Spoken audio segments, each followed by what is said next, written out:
Jangan lupa like, comment, and subscribe channel YouTube TVRI Bengkulu dan nyalakan lonceng notifikasinya. Assalamualaikum warahmatullahi wabarakatuh. Halo pemirsa Opini, obrolan pas di sini kembali lagi di hari ini. Dan tentunya bersama saya Iqbal Fatwa yang pasti kita akan ngobrol bersama dengan narasumber kita setiap harinya, setiap episodenya. Kita akan selalu mengundang orang-orang yang enak untuk kita ajak ngobrol, apalagi kalau bukan di Opini, obrolan pas di sini. Dan untuk Anda pemirsa TVRI dan pastinya yang penonton setia Opini, jangan lupa bisa subscribe sekarang juga YouTube channel TVRI Bengkulu biar bisa nonton Opini ini di mana saja. Dan entah itu mau pagi, siang, malam, sore, bebas kapan saja. Aktifkan juga notifikasinya, tanda lonceng di YouTube channel TVRI Bengkulu. Dan di hari ini kita mau ngobrol-ngobrol bersama dengan pelaku, bersama dengan industri kreatif yang ada di Bengkulu ini. Ini dia owner ya, founder dari event organizer Fapro Event Organizer. Ada Ferdinand Andriko. Wih, kurang lengkap apa itu Bang namanya Bang? Harusnya ada EK Niko gitu. AKA Bang Niko di sini. Thank you Bang Niko sudah hadir di studio Opini. Kita ngobrol-ngobrol. Apa kabar? Baik, makasih juga udah ngundang ya. Yoi, karena kita pasti tahu nih kapan nih kira-kira wah event lagi agak santai nih sekarang. Nah, baru kita undang. Kalau nunggu eventnya padat, waduh, pasti itu sangat hektik sekali. Untuk undang seorang owner sekaligus founder. Gimana untuk dunia event sekarang ini Bang Niko? Dunia event sekarang alhamdulillah walaupun dalam kondisi semua terkena dampak efisiensi anggaran, kita masih bisa jalan beberapa dengan event kreatif dari sektor swasta. Masih bisa berjalan. Terus terutama lagi walaupun efisiensi anggaran, ada beberapa adjustment dari kita ke pihak pemerintah provinsi ataupun pemerintah daerah, adjustmentnya di anggaran. Itu. Berarti dengan adanya ya kita sama-sama tahu sekarang di 2025 ini mulai dari pemerintah mencoba untuk efisiensi anggaran. Ternyata imbasnya itu bukan hanya di ranah pemerintahan tapi juga di dunia industri kreatif ini kena imbas. Semua sampai roda ekonomi paling bawah. Kemarin saya sempat ngobrol dengan salah satu pimpinan dari produk tembakau yang ada di Bengkulu juga. Mereka juga berpikir sama. Memang agak ada sedikit ada sedikit yang bergetar di bawah dampak dari efisiensi. Jadi semua kena sih sebenarnya. Mudah-mudahan ini semua cepat berlalu. Harapan kita itu ya. Biar roda ekonomi jalan. Karena kan roda ekonomi itu yang paling penting kan dari bawahnya dulu. Bawah dulu benar. UMKM gitu, industri-industri kreatif yang ada di daerah-daerah. Nah, sebelum kita ngobrol banyak tentang industri kreatif, ini kan kalau kita bahas industri kreatif, mungkin juga pemirsa ada yang berpikiran, wah ini membuat sesuatu atau menghasilkan sesuatu. Jauh sebelum itu kita ngobrol dulu nih. Semenjak kapan nih? Flashback history seorang Ferdinand Andriko berkecimpung di dunia industri kreatif event organizer atau juga di entertain. Entertain ya. Jadi awalnya itu sebenarnya saya nggak pernah ada kepikiran jadi seorang IO ya. Jadi di Bengkulu kan memang sudah jadi penyiar ya. Terus tahun 93 saya ke Makassar. Saya melamar tuh jadi penyiar radio di Makassar. Nah, kemudian last minute saya mendaftar, saya diterima. Ya kan. Nah, begitu saya diterima, sahlah itu suara saya itu terdengar di Seantero, Sulawesi Selatan. Itu nama radionya Sonata 102,3 FM. Nah, ternyata radio Sonata FM itu adalah radio grade A level 2. Jadi ada satu radio top 40, ada satu yang bukan top 40. Nah, jadi yang satu tuh ke Prambos, yang satu bukan. Nah, yang saya itu yang bukan itu. Nah, dan masing-masing itu mereka tuh punya jagoan masing-masing ya. Jadi misalnya brand ini kalau mau bikin event dia pasti pakai MC dari radio yang ini. Tapi kalau perusahaan ini mau bikin event MC dari sini. Nah, itu perangnya itu darat dan udara tuh. Oh, oke. Jadi Bener bukan nggak? hanya antar pada saat siaran, Iya. di radionya di dunia Iya. MC-an per Iya, event. jadi saling lihat, ibaratnya apa? Saling power on lah ya.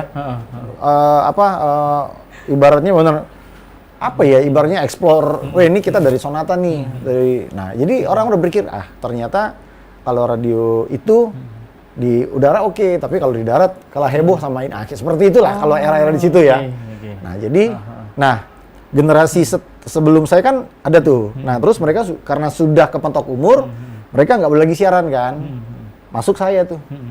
Nah, saya jadi penyiar, saya jadi MC tuh.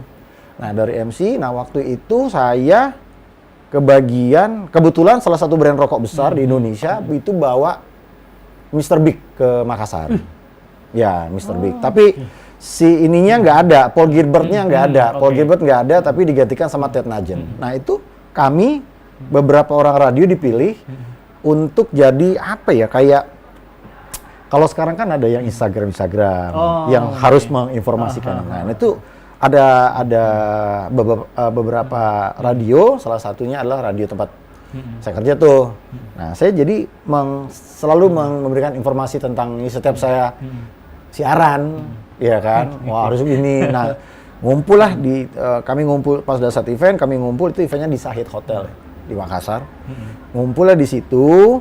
Disitulah saya lihat yang namanya I.O.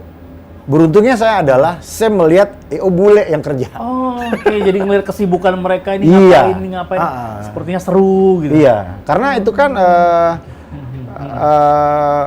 kan nggak boleh nyebut merek ya. Ini kan brand yang terbesar lah ya, yang terkenal dengan rokok Mil-nya, Pionir Mil di Indonesia. Nah, itu mereka bawa itu. Nah, timnya itu memang dari Amerika semua. Nah, tapi yang untuk Indonesia itu Hari Koko Production. Kalau orang-orang promotor pasti tahu tuh. Hari Koko pasti tahu. Nah, itu semua tuh. Nah, cuman dari situ saya lihat kerja orang Amerika kerja itu memang apa ya? Dia ya pada waktu itu saya merasa saya kayak orang goblok banget lah ya. Mereka sudah detail, dari disiplin waktu juga. Detail, presisi dan apa ya? Ibaratnya you harus bisa melakukan sesuatu kalau memang itu urgent. Masalah lu nggak bisa, nanti dulu. Yang penting you punya effort dulu gitu loh. Iya kan? Kalau itu salah lu kerjain, orang akan menilai dia punya inisiatif itu udah bagus. Masalah salah itu karena dia tidak ada edukasi ke situ. Itu akan, dari kesalahan dia akan belajar dengan sendirinya toh. Nah, itu yang dia kalau dibalik ke orang kita, oh yang muda bisa. gitu. Iya. Kalau boleh enggak? Iya kan? Jadi saya pernah dimaki habis-habisan itu sama orang bule. Cuman gara-gara kami itu kan cuma ada di ring 4 ya. Di ring 4. Nah, ya karena kebiasaan orang kita lah ya. Masuk.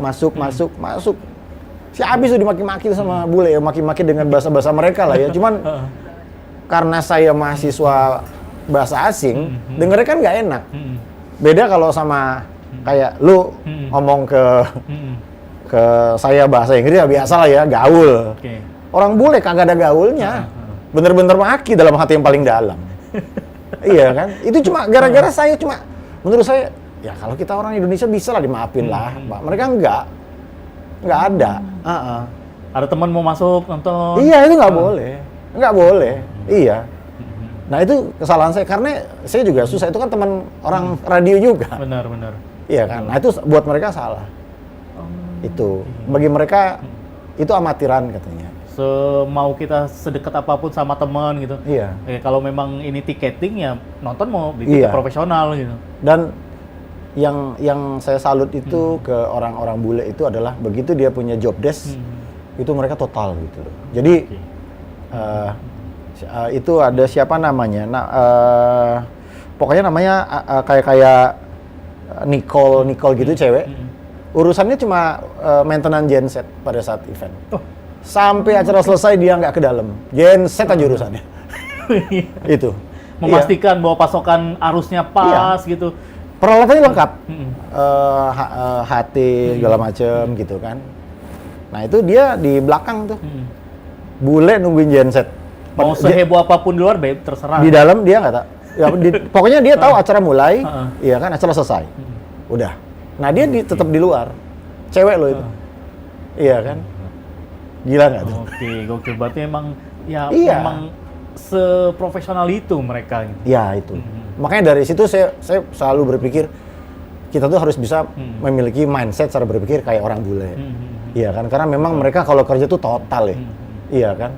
This is what they pay me for gitu loh. Benar. Saya dibayar cuma untuk ngurus genset, ya udah. Saya tanggung jawab nih di genset. Nah dari situlah saya mulai mencoba pelan-pelan. Bikinlah sama teman-teman kampus. Berarti pada saat di Makassar awal pertama Iya. kali itu. Dulu ada rokok juga sama kayak rokok Amerika lah gitu. Ngajak kita event begitu. Alhamdulillah batal nggak jadi. Kayak gitulah harapannya seperti itu. Tapi sudah ngurus ini tapi nggak jadi karena nggak dapat regulasi dari kampus. Karena kampus kita waktu itu kan kampus Katolik ya, dekat gereja, jadi nggak boleh, sudah nggak apa-apa. Tapi pas di Bengkulu, nah baru belajar tuh. Tadi tahun 2000 ya. Oke. Itu, 2000. Jadi seperti bisa dibilang panjang dan bagusnya adalah begitu Iya, ingin itu. mempelajari, tertariknya malah ngelihat Iya. bule. Ngeliat bule kerja tuh. Jadi emang contoh role modelnya orang-orang yang memang sudah profesional di bidangnya. Wah, luar biasa. Kita akan lanjutkan kembali obrolan kita bersama dengan Bang Niko, pemirsa Opini. Jangan kemana-mana, kami berdua masih akan kembali lagi setelah yang kelewat berikut ini.